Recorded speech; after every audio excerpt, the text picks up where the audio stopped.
Bienvenidos sean todos a otro capítulo de La Cosa en Sí. Empiezo con esta frase: el hombre nació libre, pero en todas partes vive encadenado. Jean-Jacques Rousseau, 1712 a 1778. Es la introducción del pensamiento filosófico el cual vamos a tratar de desarrollar el día de hoy. Bueno, en contexto, ¿de qué estamos hablando con Rousseau? Su rama es la filosofía política sin duda, su orientación es la teoría del contrato social. Antes de él, en 1651, Thomas Hobbes expone la idea de un contrato social en su obra El Leviatán. En 1689, dos tratados sobre el gobierno civil de John Locke recoge el derecho natural del hombre de defender su vida, salud, libertad o posesiones. Y posteriormente, después de la vida de Rousseau, en 1791, en Los Derechos del Hombre, Thomas Paine afirma que el único fin del gobierno es salvaguardar los derechos del individuo. En 1848, Marx y Friedrich Engels publican el Manifiesto Comunista. En 1971, John Rawls desarrolla la idea de la justicia como equidad en su obra Teoría de la Justicia. Recordemos que todo esto está siendo sacado del libro Grandes Ideas explicadas de forma sencilla, el libro de la filosofía, de la editorial DK. Bueno, empecemos. Rousseau es una figura muy representativa del periodo de la Ilustración, concretamente entre mediados y finales del siglo XVIII, y viene a encarnar la filosofía europea continental de su tiempo. En su juventud, Rousseau trató de hacerse un nombre como músico y compositor, pero en 1740 conoció a Denis Diderot y Jean d'Alembert, los filósofos que ocupados en la confeccionar la nueva enciclopedia. Se interesó en ese momento por la filosofía. Era un tiempo de tribulaciones políticas en Francia. Los pensadores ilustrados de ese país y en Inglaterra habían comenzado a cuestionar lo establecido, minando así la autoridad de la Iglesia y de la aristocracia. Y los defensores de las reformas sociales como Voltaire se enfrentaban constantemente a una censura asfixiante. En tal contexto, no resulta sorprendente que la filosofía política fuese el principal ámbito de interés de Rousseau. Su pensamiento mostraba influencia de sus contemporáneos franceses, pero también de las obras de los filósofos ingleses, en especial la idea del contrato social propuesta por Thomas Hobbes y perfeccionada luego por John Locke. Al igual de ellos, Rousseau comparó una idea de la humanidad en un hipotético estado natural, con el modo en que de hecho vivía la gente en una sociedad civil. Su perspectiva de tal estado natural y el modo en que la sociedad lo modificaba, sin embargo, era tan radicalmente diferente que puede detenerse por una forma de pensamiento antiilustrado que contenía en sí la semilla de la siguiente gran movimiento, que era el romanticismo. La ciencia y el arte corrompe, es el siguiente título. Hobbes había concebido la vida en estado natural como solitaria, pobre, desagradable, brutal y breve.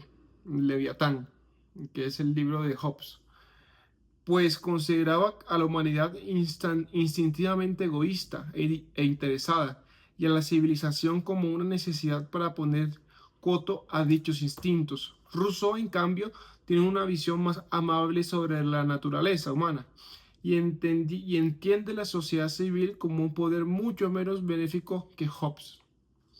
La idea de la sociedad como influencia dañina se le ocurrió por primera vez a Rousseau al escribir el ensayo para un concurso organizado por la Academia de Dijon, en que se planteaba la pregunta, abro comillas: ¿ha contribuido a refinar los comportamientos morales la restauración de las artes y las ciencias? Esa es la pregunta en la que participó Rousseau. La respuesta que se esperaba de los pensadores de la época, sobre todo de un músico como Rousseau era la afirmativa, entusiasta, pero él defendió lo contrario.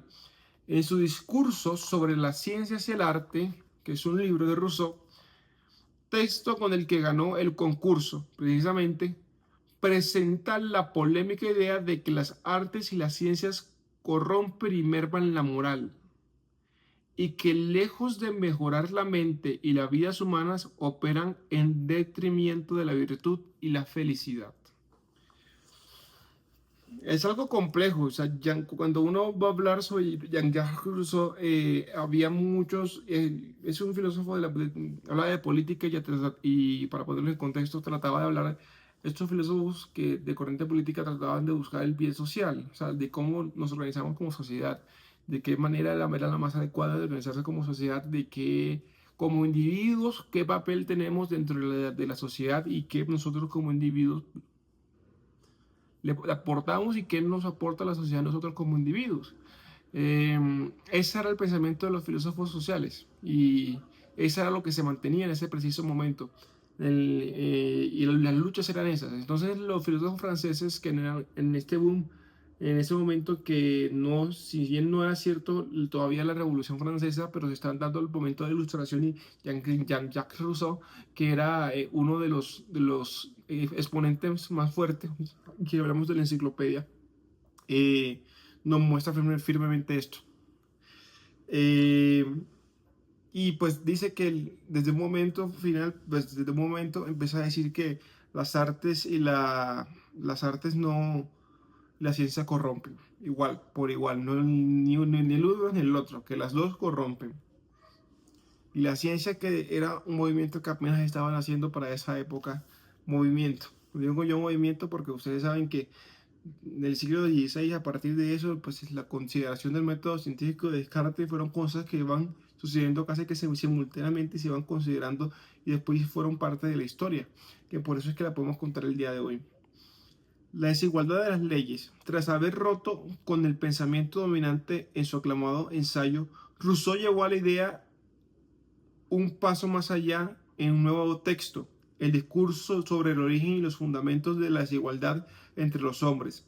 El tema de esta obra estaba a tono con los tiempos, en tanto que hacía eco de los llamamientos a la reforma social de autores como Voltaire, pero una vez más Rousseau llevaba contraria el pensamiento convencional en su análisis. La condición egoísta, salvaje e injusta del estado natural descrita por Hobbes no caracteriza, según Rousseau, al hombre natural, sino al civilizado. De hecho, es la sociedad civil la que induce el estado salvaje. El estado natural de la humanidad es de inocencia y felicidad e independencia. El hombre nace libre, y es la propuesta grande que hace Rousseau, que el hombre nace libre y es la sociedad la que lo corrompe.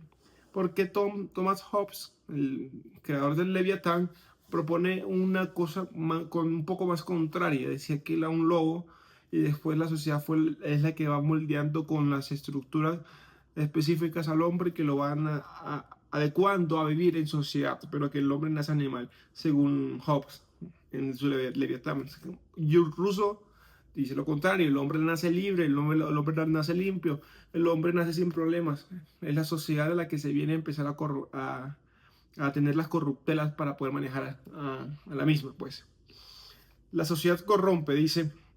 El estado de naturaleza descrito por Rousseau es el de un idilio pastoril, en el que el hombre es bueno por naturaleza. La noción de Rousseau, que quedó ejemplificada y difundió en la firmeza, en la figura idealizada del buen salvaje. La humanidad estaba dotada de virtud innata y lo más importante, de compasión y empatía. Una vez que dicho estado de inocencia se ve perturbado y el poder de la razón comienza a separar al hombre del resto de la naturaleza, éste pierde el contacto con sus virtudes naturales. La imposición de la sociedad civil sobre el estado de naturaleza supone, por tanto, un alejamiento de la virtud hacia el vicio y de la felicidad idílica a la infelicidad. Dice, aclama, y con esta parte del texto nos dice: el hombre nace feliz, y a partir de la razón, cuando se van dando cuenta de las cosas, es que se empieza la infelicidad. mucha gente, muchas personas, cuando yo creo que yo, y esto es un pensamiento muy mío, yo creo que todas personas vivimos un tipo de filosofía. Todos esos pensamientos filosóficos se fueron dando a través de la historia y según ciertos tipos de momentos. Se creó la ciencia filosófica y se dan las clases precisamente para poder uno buscar cuál de todos esos pensamientos filosóficos es el que más se asemeja a uno y poder aplicarlo a la vida. Pero nos damos cuenta que nosotros aplicamos sí o sí siempre. Siempre hay alguna escuela filosófica sin querer y sin ninguno conocer filosofía que la aplique, que ya uno la esté aplicando. Sin necesidad de decirlo, sin necesidad de conocerlo, ya uno está explicando en la escuela, porque uno está explicando, uno siempre piensa. Y esas escuelas siempre eran escuelas de pensamiento, de buscar de cómo generar las ideas. Y si ese señor me decía que mientras hacemos con virtudes naturales y con felicidad natural, y que después que la sociedad venía y con el procedimiento de la razón, del razonamiento y de la razón empiezan a corromper al hombre, eso estamos hablando de otra cosa más compleja. Y decir, hombre, ¿de verdad es así? Entonces, esa es una pregunta que se las dejo a ustedes. Esto yo no estoy de acuerdo, no es que esté de acuerdo con eso, pero se los pongo mucho a consideración. Ese es el pensamiento de Rousseau. Eh, Rousseau considera lamentable, aunque al mismo tiempo inevitable, la pérdida del estado de la naturaleza y el establecimiento de la sociedad civil, ya que es el resultado de la capacidad racional humana. Claro, él dice, hombre, pues si el estado de la infelicidad es secundario al racionamiento humano, hombre, pues, qué tristeza, pero pues ese es el costo que se pagaría según lo que expone pues Rousseau. El proceso había comenzado en el momento en que alguien separó una parcela de tierra para sí, introduciendo con ello la noción de propiedad. A medida que los grupos humanos comenzaron a vivir de esta manera, fueron formando sociedades que solo se podían mantener mediante un sistema de leyes. Como toda sociedad pierde el contacto con las virtudes naturales humanas, entre ellas la empatía, impone leyes que no son justas, sino de carácter egoísta. Su fin es proteger la propiedad y son impuestas a los pobres por los ricos. El paso del estado de naturaleza al civilizado, por tanto, trajo consigo no solo un cambio de la virtud al vicio, sino también de la inocencia y la libertad a la injusticia y a la esclavitud. El hombre deja de vivir como individuo, deja de ser individuo a ser un hombre social. Y el momento de ser social empiezan a salir las leyes. Y en las leyes, en ese momento, cuando el hombre se va volviendo más malo, para hacerlo, por decirlo otras palabras, empiezan a surgir las posiciones egoístas y las leyes que van saliendo con tendencia a ser egoístas y a fortalecer siempre algunos sectores. Cuando se crearon pues las leyes. Y eso estamos hablando, la cuestión de ley, los que saben de derecho, la ley, estamos hablando de cuestiones de la época clásica. O sea, estamos hablando acá de 1600. O sea, el concepto de ley es un concepto viejísimo, de que ya tenía más de 2000 años prácticamente. Entonces saben que no es que el concepto de ley se estuviese como consolidando acá, y que la constitución en ese momento que se estaba formando en Francia iba a ser el cambio. No, ya se conocía sobre las leyes, sino que se estaba opinando en ese momento. Jean-Jacques Rousseau opinó sobre todo ese proceso que pues llevó al hombre hasta el momento en el cual ellos estaban viviendo. Entonces, si bien la humanidad es virtuosa por naturaleza, la sociedad la corrompe. Esa es la gran frase con la cual se conoce a Rousseau. Y aunque el hombre nazca libre, las leyes impuestas para la sociedad le condenan a vivir encadenado. El contrato social es la obra más famosa de Rousseau. El contrato social. El segundo discurso de Rousseau provocó una mayor indignación que el primero, a la vez que le hacía ganar prestigios y adeptos. Su retrato de estado de naturaleza como deseable y no brutal fue parte vital del emergente movimiento literario romántico.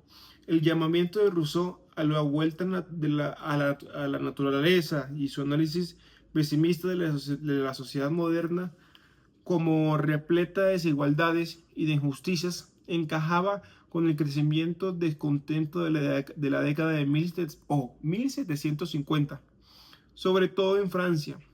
Rousseau no se conformó con plantearle el problema, sino que además propuso una solución en la que para muchos su obra más influyente fue el contrato social.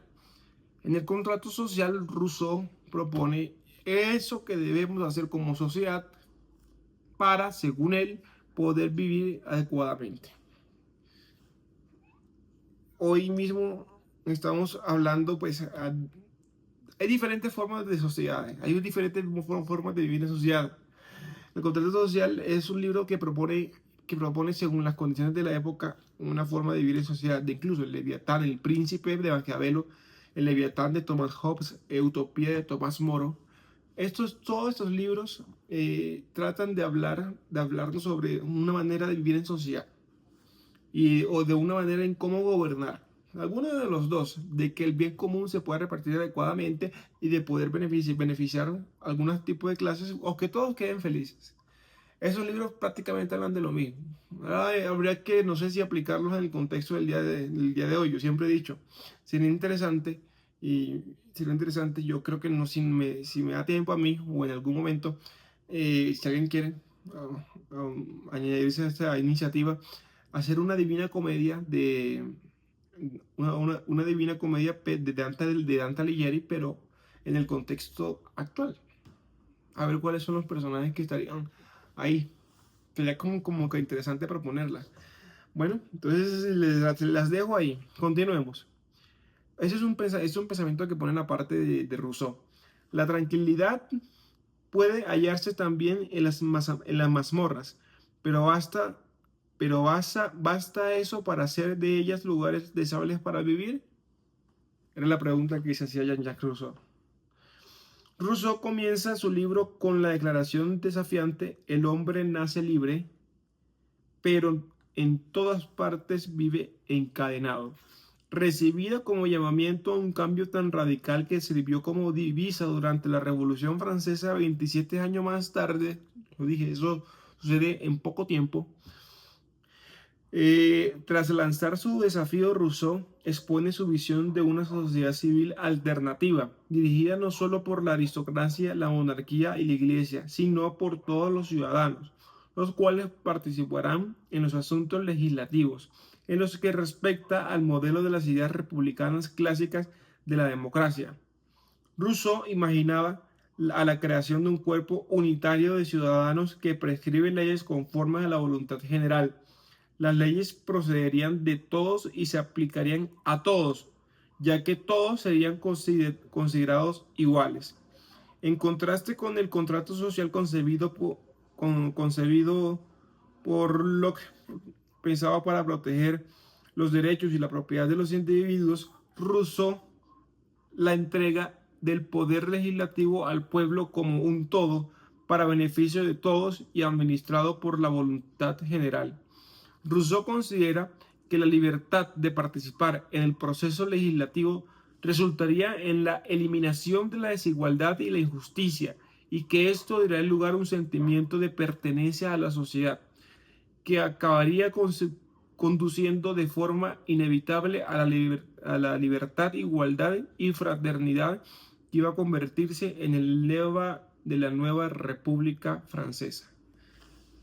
Según Rousseau, el contrato social era la solución a todo. En ese momento, él decía que si practicáramos este nuevo estilo de política, que no se basa precisamente en la democracia, sino él no lo explicó muy bien, tampoco lo puso, y pues para eso están las constituciones. Las constituciones son las encargadas de establecer de cómo se manejan, de cuáles son las leyes básicas originarias de un estado, o sea, por dónde nos vamos a mover dentro de un estado, dentro de un territorio de tierra que se llama de estado, y que pues hay un régimen, y un grupo de personas ha decidido vivir en ese poquito espacio de tierra. Después se crearon la Constitución, precisamente donde se revisan las bases de esas leyes por la cual se van a empezar a vivir. El contrato social proponía, dentro de todo esto, perdón, un momento acá. El contrato social proponía dentro de todo esto este modelo que no era tan democrático ni tampoco era tan específico, solamente él decía que quizás de esa manera iban a florecer entonces van a perderse la desigualdad, la injusticia y todo iba a desaparecer, pero nunca explicaba cómo. Dice otro pensamiento de Rousseau: la voluntad general debe proceder de todos para aplicarse a todos. Si bien es cierto, él es más idealista, no es más estadista, él no fue estadista tanto, sino idealista. Proponía ideas y esas ideas eran y fueron acarreadas por muchos durante la época y muchos durante hoy para poder ejercer gobiernos. Hoy, precisamente hablo de hoy. En esas ideas basales, precisamente no es por más, sino solamente en eso. Porque sabemos que para construir un Estado hay mucho, mucho más que una simple idea. Hay un proceso de ejecución, de planeación, de desarrollo, el cual es otro tema de conversación, el cual lo vamos a hablar el día de hoy. Pero pues como hemos traído ya que Rousseau era casi que imposible hablar del Estado como lo conocemos. ¿Qué tenemos por acá? Los males de la educación, dice Rousseau.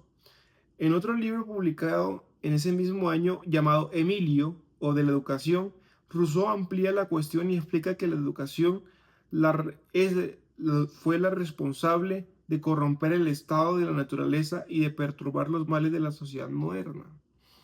Hace una crítica completa de decir que la educación fue la culpable de todo eso. A ver, hay que ver qué tipo de educación se estaba dando en esa época, qué era lo que los contenidos de la educación y cómo era la educación de la época para que un pensador tan importante, Jean-Jacques Rousseau, haya sacado esa conclusión. Por eso hay que considerar, por eso un gesto histórico, la historia, decía el doctor Álvaro Gómez Hurtado, un político colombiano muy importante, decía que la historia no se puede juzgar, los hechos históricos no se juzgan, simplemente son, la historia simplemente es, si no, ¿por qué no se pueden juzgar? Porque los hechos históricos sucedieron dentro de un contexto y el contexto no lo conocemos mucho y no podemos sacar ese hecho histórico de ese contexto para poder opinar sobre él. Aquí Jean-Jacques Rousseau, por ejemplo, dice que la educación fue la responsable de ese deterioro social que hubo en esa época. Yo, si me pone a mí eso hoy, yo digo que no. Yo digo incluso que la educación es la manera en cómo podemos salir de la cuestión en la que nos encontramos el día de hoy. Que la educación es precisamente el progreso por el cual nosotros podemos salir de la situación tan estancada de desigualdades sociales que tenemos el día de hoy. Jean-Jacques Rousseau me estuviese escuchando y seguramente nos fuésemos a las peleas el día de hoy. Pero ese es el contexto de él y es lo que estamos exponiendo. En otros libros y ensayos centró su atención en los efectos adversos tanto la religión convencional como el ateísmo. En otras de sus obras ocupa un lugar destacado la noción de la razón como una amenaza a la inocencia. La razón, una amenaza a la inocencia. Y por ende, la libertad y la felicidad. En lugar de la educación del intelecto, propone una educación para los sentidos y sugiere una fe religiosa guiada por el corazón y no por la cabeza. No me voy a meter en eso. Influencia política. En Francia, la mayoría de los escritores de Rousseau fueron inmediatamente prohibidos, con el resultado del acrecentar tanto de su fama, en parte mala, como el número de sus seguidores. Cuando murió en 1778, la revolución en Francia y en otros lugares era inminente y su idea de contrato social en la que la voluntad general de los ciudadanos controlara el proceso del legislativo ofrecía a los revolucionarios una alternativa viable a la corrupción de los sistemas establecidos. Su filosofía, sin embargo, iba contra pelo del pensamiento contemporáneo, obvio, y ya sabemos, nos hemos dado cuenta de lo chocante que es. Y su insistencia en un estado de naturaleza superior al civilizado lo alejó de otros reformadores como Voltaire y David Hume.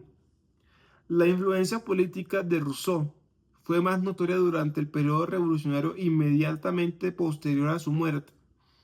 pero su influencia filosófica en la filosofía política en particular se manifestó más claramente en el siglo XIX. George Hegel integró las ideas sobre el contrato social de Rousseau en el seno de su propio sistema filosófico, que sería interesante que lo viéramos durante estos días. Y más tarde, y de manera más importante, Karl Marx le impactó parte de su trabajo sobre la desigualdad y la injusticia, y a partir de ello pues ya sabemos qué fue lo que pasó, que también vamos a tener que evaluarlo acá, a Marx. A diferencia de Robespierre, uno de los líderes de la Revolución Francesa, que se apropió de la filosofía de Rousseau para sus propios fines durante el violento periodo del terror, Marx comprendió plenamente y desarrolló la tesis de Rousseau sobre la sociedad capitalista y los medios revolucionarios como para revolucionarios precisamente para reemplazarla. El manifiesto comunista de Marx finaliza con una referencia a Rousseau, al animar a los proletariados con la idea de que no tienen nada que perder salvo sus cadenas. Y termina esta parte del texto de Rousseau. Solamente, como les digo, yo he venido esto es a comentarles las ideas, no hago partidario de ninguna. Vez cuando hago partidario, como ustedes saben, yo les comento, soy partidario de eso, soy partidario de esto no, sino que solamente son ideas. Y la filosofía, tanto las humanidades, hacen parte de la vida, y la vida hay que conocerla. El que no conoce su historia está condenado a repetirla. Y mi invitación siempre es en el contexto, en este contexto de conocer cómo fuimos pensando a través de la historia, y qué fue lo que nos hizo estar hoy por hoy, en este preciso momento de nuestra existencia, de nuestra vida. Muchas gracias. Entonces nos vemos en un próximo video.